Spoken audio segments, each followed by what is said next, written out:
Cleus Nicholas kutoka B3 Hub. Karibu katika mwendelezo wa mada zangu kuhusiana na biashara na uwekezaji. Leo nitakuwa nikizungumzia kuhusiana na factor which shape investment mentality. Moja ya tabia ambazo zinatengeneza watu kuwa wawekezaji. Cha kwanza kabisa tunasema ni family background. Moja ya kitu ambacho kinatupa sisi mafanikio katika kuwekeza ni namna familia. Yaani umezaliwa katika familia ambayo wana mrengo wa kuwekeza. Automatic na wewe unajikuta unajifunza kutoka ukiwa mdogo. Lakini kitu kingine cha pili tunasema ni exposure.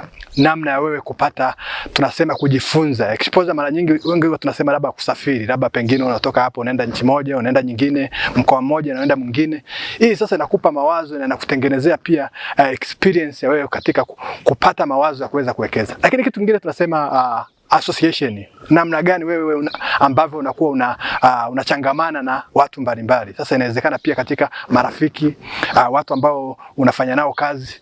Lakini pia jambo jingine ambalo tunaliangalia sana katika namna ya association ni kwamba lazima unachukua zile tunasema positive attitude, zile ambazo wewe zinakujenga. Sasa hii mitazamo ukiwa nayo ukawa unakutana nayo katika mazingira haya inakupa wewe katika namna ya kuweza kuwa mtu ambao unawekeza. Lakini kitu kingine tunasema pia ni professional. Sasa inawezekana wengine pia unapata professional mbalimbali zinazohusiana na biashara na kuwekeza. Ukiweza kutumia vizuri na ukaconnect vizuri na profession yako inakupa mafanikio na unaweza kuwa mtu ambaye unafanya investment. Lakini jambo jingine la muhimu pia tunasema kwamba ni life experience. Sasa life experience hii tunaimeasure katika namna nyingi sana. Unaweza kuwa unafanya tourism, unatoka eneo moja unaenda jingine. Hii pia katika namna ya kujifunza, na ndio maana leo hii katika moja ya sekta kubwa ambazo zinaingiza uchumi sana ni pamoja na tourism. Sasa ni moja eneo ambao watu mara nyingi sana wao tunafikiria kwamba tourism just is entertainment, lakini ni sehemu ambayo mtu unakuwa unajifunza na unapata maarifa ya vitu kadhaa.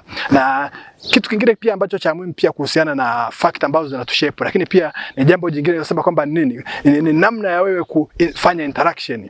Kadri unavyofanya interaction na ukaweza kuchukua zile mitazamo ambayo inakuwa ni mizuri, inakufundisha na wewe inakupa uzoefu. Sijui wewe katika namna ambayo ya maisha au katika namna ambayo pengine wewe umekuwa na uzoefu wako. Je, unazijua hizi mbinu? Ni hipi ambayo unaweza kaitumia katika kuwekeza na katika kutengeneza maarifa ya kuweza kuwa mtu ambaye unafanya investment. Na kufanya investment sio lazima uanze na kitu kikubwa zaidi kabisa. Unaweza kuanza na kitu kidogo kabisa, lakini mwisho wa siku ukagrow, ukatengeneza platform kubwa. Inawezekana ikawa kampuni, ikawa taasisi, ikawa agency na vitu vingine vingi vikubwa vya kutengenezea wewe kufanya investment.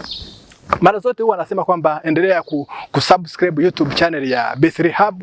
Uwe mtu wa kwanza kabisa ambao unapata maarifa haya na unajifunza kabisa na kupata mengi ambayo tunaendelea kuyatoa. B3 Hub, always local but international accepted.